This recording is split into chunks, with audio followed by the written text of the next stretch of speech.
E aí, meus irmãos, estamos aqui novamente com mais um Conexão Maçônica, o podcast do Grande Oriente do Brasil de São Paulo. Estamos recebendo nosso irmão Ricardo Volpe Maciel, aqui presidente da Soberana Assembleia Federal Legislativa do Grande Oriente do Brasil. Bom, Ricardo, primeiramente, cumprimente nossos ouvintes, por favor. Depois, em seguida, eu gostaria que você fizesse um resumo da sua vida maçônica dentro do Grande Oriente do Brasil, por favor. Trago o meu abraço a todos aqueles que estão nos ouvindo nesse podcast. É muito gratificante para a gente ver esse tipo de iniciativa na maçonaria que traz aos irmãos a oportunidade de conhecer as pessoas que ajudam a fazer a união, a harmonia e que acabam também sendo responsáveis pela legislação, parte daquilo que rege toda essa família maçônica. Eu iniciei na maçonaria nos idos de 1988. E era uma época diferente, né? Uma época onde a informática ainda engatinhava, né? Onde as pessoas agiam de forma diferente, os meios de comunicação eram totalmente diferentes naquela época. E eu fui iniciado num dia 12 de outubro. Naquela época, o dia 12 de outubro é o dia de Nossa Senhora Aparecida, a Santinha, nossa padroeira do Brasil, que você traz na lapela. Então foi uma iniciativa da minha loja, a Independência Luiz 301 do Rio de Janeiro, Barra Mansa, uma loja sexcentenária. E naquela época era permitido que você se fizesse em dias dessa natureza, porque também, se não me falha a memória, naquela época não era um feriado nacional. Então tinha a sessão normal nas lojas, era um dia comemorado pela Igreja Católica, mas que não era um feriado nacional. E por que foi diferente? Porque era no meio de um foguetório, né? Você vai para a loja, fica lá e você ouve o foguetório. Então você não tem nem como disfarçar o horário que você está sendo iniciado, porque quando você está ali para ser iniciado, você acaba perdendo a noção do horário. E isso é feito até propositadamente, porque para que você tenha a sua consciência voltada para aquele ato de iniciação. Mas naquela época não tinha isso, então a gente acaba acompanhando pelo foguetório, pela banda de música que passava, até porque lá na minha cidade, em Barra Mansa, o nosso templo maçônico fica do lado da igreja matriz. Então não tinha jeito. Tudo que acontece na igreja você ouve na maçonaria, principalmente nesses dias festivos, né? O que não quer dizer que o que acontece na maçonaria a igreja vai ouvir.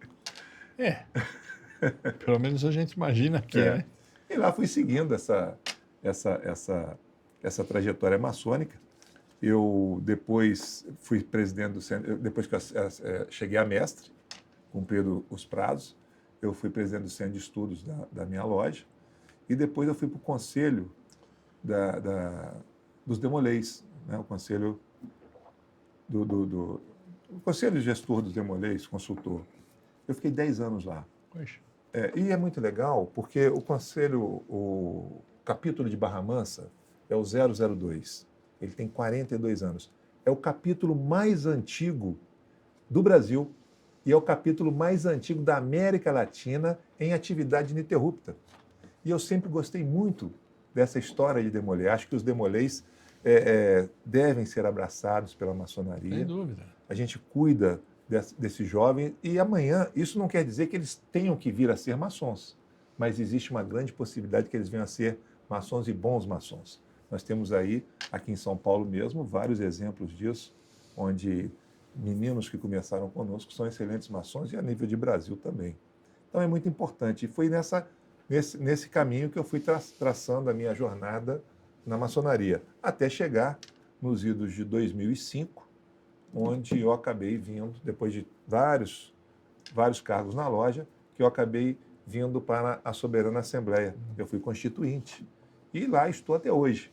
Eu estive na Comissão de Relações Públicas, estive na Comissão de Código de Disciplina, depois fui vice-presidente e, há 2 anos praticamente, no dia 24 de junho de 2023, eu me tornei o presidente da Assembleia Federal Legislativa. Chique.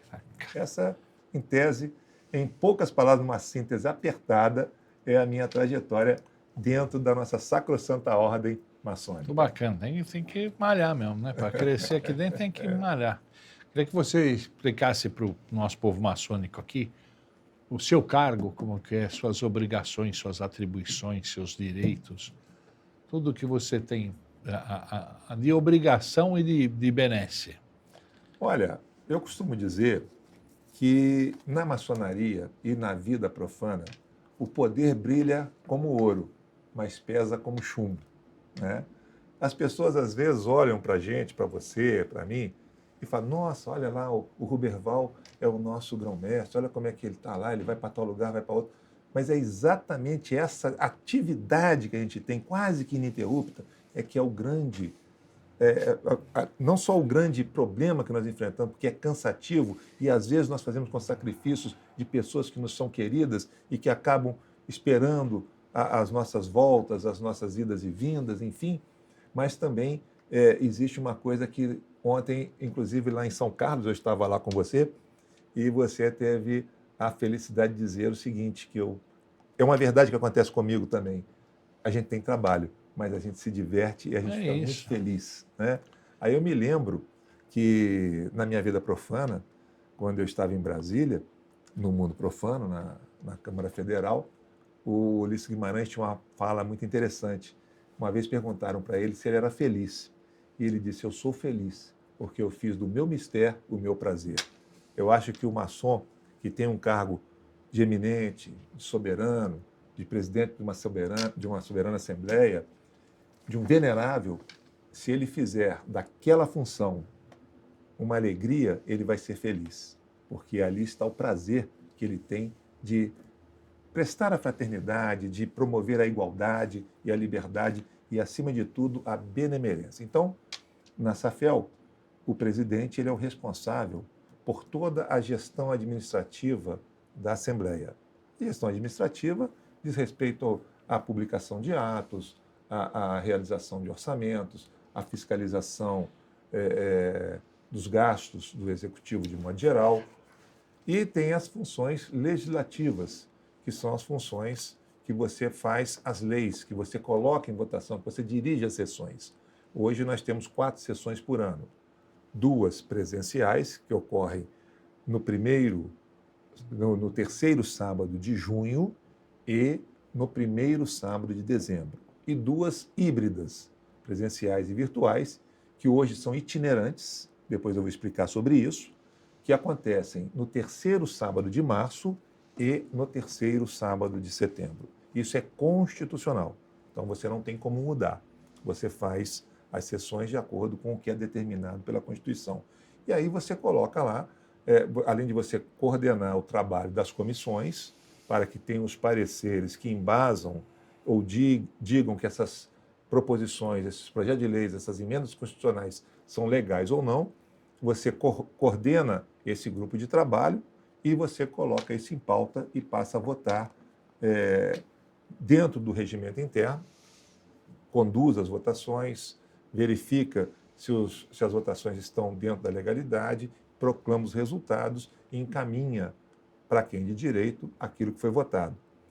E tem a outra função, que é a função representativa. Muitas pessoas não entendem que esta função é uma das mais importantes dos parlamentos, de modo geral. Porque hoje a Assembleia ela funciona como parlamento. Ela não é uma sessão ritualística, como era há alguns anos atrás, que inclusive você fazia essa sessão em grau de mestre. Com o advento da pandemia e as dificuldades de locomoção, as dificuldades de você ter a presença física das pessoas, esse processo foi transformado em parlamento.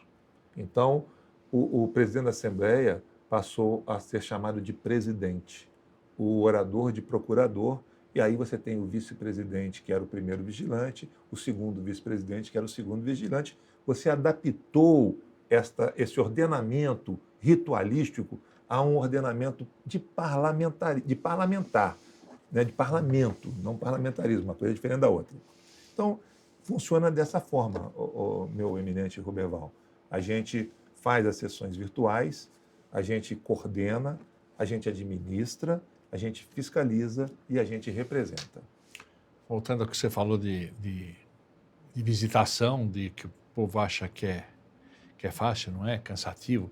É muito cansativo. E a gente faz porque ninguém perguntou. Quando a gente levantou a mão, a gente sabia o que tinha que fazer. Né? Então, ninguém tem que nos mandar fazer o que nós nos comprometemos a fazer. O grande problema é que tem muita gente que critica isso. Né? Olha, nós não precisamos pagar para ele ir, nós não precisamos dar condução para ele ir, ou pagar combustível, ou pagar hospedagem, coisa parecida. Isso a gente escuta aqui direto. Todo o maçom entra na nossa ordem, óbvio que com uma ideia de crescimento. E crescimento, um dia ele vai chegar nesse, se conseguir, se ele for bem sucedido, ele vai chegar aqui, né? E ele vai ter o mesmo problema. A pessoa que criticou hoje, amanhã vai ser o criticado pela mesma coisa. Isso não é maçonaria. Me desculpa, mas isso não é. Eu podia aprender a jogar bilhar, né? Não é maçonaria. Não pode ser. Não podemos chamar uma pessoa assim de irmão, né? Olha, quando é minha vez pode, quando é a vez dele não pode. Enfim, eu queria saber assim, você deve ter algumas realizações que você fez no GOB, né? Esse projeto que a gente está rodando o país aí. Perguntar da resistência interna que você tem, que nós sabemos que são poucas, mas quais são? Das fake news que nem a gente viu recentemente na rede de computadores aí. Puxa vida, é desagradável. Meu eminente, na verdade é o seguinte, não existe maçonaria de WhatsApp. Não é? Maçonaria você faz em loja. O WhatsApp e outras redes sociais, elas devem ser, sim, aproveitadas pela maçonaria, mas de uma forma responsável, de uma forma que você tenha a condição de acrescentar alguma coisa para as pessoas, não de subtrair. Não é? E hoje você ouve dizer, eu não sou entendido em redes sociais, mas eu ouço dizer, eu estudo, eu tento ver, dizem que nunca houve tanta informação no mundo e também nunca houve tanta má informação no mundo. E a maçonaria, que é uma coisa perfeita, é formada por nós que somos imperfeitos. É isso. Então, se nós estamos nessa imperfeição e procurando lapidar a nossa personalidade e chegar à perfeição, que é uma coisa que não vamos conseguir tão cedo, né? Talvez precisemos de muitos e muitos anos, mais de uma vida para fazer isso, nós também temos essa falha. E, infelizmente, as fake news publicadas em grupos maçônicos são tão ou piores do que as publicadas nos grupos de WhatsApp do mundo profano. Eu diria que é pior porque a gente espera que o maçom seja mais polido, mais seleto, né? Isso vindo de qualquer um é uma coisa, agora vindo de quem nós os tratamos por irmãos e falamos que somos lideranças, né? Nós somos uma fábrica uma associação de criação de lideranças. E aí você vê a pessoa que deveria estar enaltecendo a gente, ou enaltecendo os irmãos, não nós, né? Todos os irmãos, em busca de uma coisa melhor, fazendo uma fake news, né? E com acusações levianas, né? Muitas vezes. Então. Na maioria das vezes. Não é? Mas me diga das suas realizações no Grande Oriente e dos seus projetos que estão... Olha, na verdade, quando nós fizemos a nossa campanha para a Soberana, nós procuramos focar em 3 coisas principais. Na interiorização da maçonaria, acho muito importante você trazer os irmãos que estão no interior e que não tinham acesso aos poderes constituídos do Grande Oriente. Então, esta foi uma das metas. A outra meta foi que eu coloquei como compromisso de campanha, foi facilitar o acesso à informação e o acesso ao conteúdo daquilo que estava através de grupos e de reuniões. Como você faria isso? Através das bancadas. Nunca na história do parlamento nacional, não só no parlamento da SAFEL, como nos outros parlamentos locais, você tinha liderança de bancada, você tinha grupos de deputados, você tinha bancadas formadas. Todo mundo dizia que isso era impossível, mas eu sou meio teimoso e eu continuei insistindo nisso e nós conseguimos formar as bancadas dos estados. Então, hoje, a maçonaria brasileira, através da Soberana Assembleia, tem todos os estados, mais o Distrito Federal, representados por bancadas, embora cada deputado de per si tenha a sua posição e o seu voto. Mas quando você quer falar com todos, você vai através das bancadas, o que maximiza a rapidez da informação. É muito mais fácil eu falar para uma bancada, onde estão todos ali, ou falar para o Brasil todo num grupo onde estão todos os deputados, do que eu ficar ligando para cada um ou mandando um e-mail ou uma mensagem para cada um, que hoje seria quase impossível. Não. Hoje nós somos 1.039 deputados ativos na Soberana Assembleia. Então, este foi um dos avanços que eu considero importante, não na gestão do Ricardo Volpi, mas na gestão da SAFEL. Eu sozinho não sou ninguém. Eu sou um grupo que tem uma mesa e que tem por trás uma soberana com 1.039 deputados que, apoiando ou criticando os atos, participam importantemente deste projeto. E aí, este projeto, para interiorizar a maçonaria, o que nós buscamos? As visitas ao interior através de visitas mesmo, de valorização das lojas, como você faz aqui, né? Eu vejo a sua agenda e eu falo, caramba, o Ruberval, nosso eminente, tem sessão todo dia? É uma loucura. Só de segunda a sábado. Só de segunda a sábado, mas se precisar de domingo, você vai também, né? Então, é assim. Você passa a ter o quê? O contato. Porque um dos meus triângulos na campanha era o seguinte: conhecer para entender e entender para atender. Quem não conhece e não entende o que está acontecendo numa região, numa loja, num local, não vai conseguir nunca atender a demanda que está vindo dali.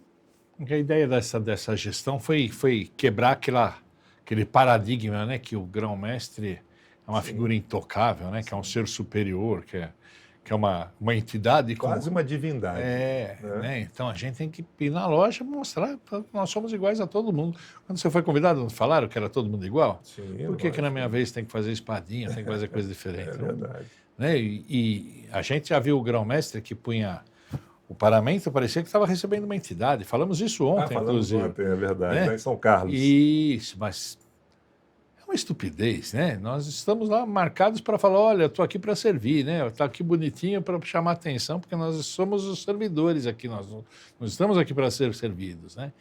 E muita gente não entende isso, né, Ricardo? Infelizmente, a pessoa pega qualquer cargo, quer ser o bam da coisa, e não funciona assim, né? Isso aqui é uma coisa de fraternidade, de família, né? Não tem que ter superioridade a ninguém, pelo menos eu não acho que ninguém seja superior a mim, não acho que eu sou superior a ninguém, mas não vejo ninguém superior a mim, não. Acho que ele está no mesmo nível. Né? Ele trata por sapientíssimo, outro por soberano, mas no fundo somos todos iguais, né? Eu costumo dizer, você já ouviu falar isso várias vezes. Bom, primeiro, vamos lembrar um dos maiores pensadores da humanidade, Jean-Jacques Rousseau. Sim. Ele dizia o seguinte: quer descobrir quem é a pessoa? Dá poder para ela. Mas que poder nós temos? Não. Que poder? Às vezes esse poder efêmero que você acha que tem, que eu acho que tem, que na verdade não é um poder, é um poder de momento. Você é o eminente, você coordena um Grande Oriente, você manda mensagens para fazer as leis, você atua para o bem comum. Então você tem esse poder, não? De gestão. De gestão, exatamente. Mas só que tem gente que confunde isso com o maior poder do mundo. Não. Então não precisa ser um eminente, não precisa ser um presidente da SAFEL para fazer isso, um soberano. Pode acontecer que você seja um venerável mestre e ache que aquilo ali é um poder que você tem a primazia de decidir de acordo com o que você pensa e não com aquilo que é bem comum. Então, é esse pensamento que eu estou dizendo. Entendi. Quer descobrir quem é a pessoa, dá poder para ela. Ali vão aflorar a sua humildade ou a sua arrogância, né? A sua bondade ou a sua maldade, enfim. Os contrários acabam aflorando ali, Sem para o dúvida. bem ou para o mal. Não é? Então, eu acho que essa atitude que nós temos, eu costumo brincar que eu não sou sapientíssimo, eu sou presidente de um poder. E esse poder é efêmero, tanto que vai acabar daqui a 2 anos. Então, O título que eu tenho de sapientíssimo... 2 meses? Não, vai acabar em 2 anos quando você se elege. Agora está faltando 5 meses para acabar, 4 meses. Então, quando você se elege, você está ali, você é lírio do campo. Quando você sai, você volta a ser tiririca do brejo. Por quê? Porque o título de sapientíssimo, ele é um título que é concedido para quem tem 45 anos ou mais. O meu é transitório, o meu não é do Ricardo Volpi, ele é do cargo. É o cargo de presidente que traz o título de sapientíssimo. Isso vai acabar. Então eu não posso me envaidecer e nem me vangloriar e nem nada que diga respeito a esse título. Ele é passageiro, amanhã acabou, tá lá, vou sentar no mesmo banco que eu sentava, vou ficar lá junto com os meus pares, que é o que eu gosto de fazer. Então eu acho que é essa a maior dificuldade que algumas pessoas têm. Eu tenho certeza que eu não terei essa dificuldade, como tenho certeza, pelo que eu já te conheço, que também você não terá essa dificuldade. Deus permita que não, né? Não vai ter. Não vai ter. Mas já que está acabando o teu mandato, Ricardo, quais são suas metas para o futuro? Olha, eu acho que eu vim da SAFEL como deputado e quero continuar lá. Entendendo? Vou aprofundar meus estudos, eu acho que a maçonaria tem várias oportunidades de você estudar, eu gosto de maçonaria. Vou tentar incentivar ao máximo essas itinerantes que foram colocadas, que nós implantamos, que não são ideias minhas, mas que eu tive a coragem de implantar, que é exatamente levar para o Brasil. São Paulo já foi palco de uma, lá em Ribeirão. E aí muitas pessoas me perguntaram, mas por que você não fez isso na capital? Porque o objetivo é o interior. O interior congrega uma pleiade de irmãos que são tão importantes ou têm o mesmo peso dos irmãos da capital, mas eles estão lá. É mais fácil você sair da capital e ir para o interior, onde você tem um hotel mais barato, uma comida mais barata, um estacionamento mais barato, e você fazer lá um grande evento que reúne 500, 600, 700 pessoas, como foi, 700 irmãos e cunhados, como foi em Ribeirão Preto, do que você botar 700 pessoas aqui no centro de São Paulo, por exemplo. Sem dúvida. Então, este é o objetivo. E além de dar a oportunidade daqueles irmãos de encontrarem um eminente igual o Roberval, um sapientíssimo igual o Adalberto. Igual o Ricardo. Mas eu já sou lá, eu já sou figurinha carimbada lá, já estou lá toda hora, eles me veem todo dia, porque eu já sou presidente da Assembleia. Então, os deputados estão me encontrando. Mas os deputados, às vezes, querem encontrar você, querem encontrar o Adalberto, querem olhar para o Ademir, porque na SAFEL nós temos o sistema nosso de coordenamento de poderes, ele é praticamente igual ao do Brasil, só com uma diferença. Eu falava isso ontem. Nós temos uma Câmara, embora na vida profana são duas, é o Senado e a Câmara dos Deputados, que formam o Congresso Nacional. Então, na Assembleia Federal Legislativa, o deputado ele tem a função não só de deputado federal, mas como também do restabelecimento, do equilíbrio. Ele também é um senador. E ele tem que visar o quê? O bem do Estado e do GOB. Não é igual a maioria dos deputados que fazem leis e muitas vezes essas leis causam até desequilíbrio financeiro. Infelizmente.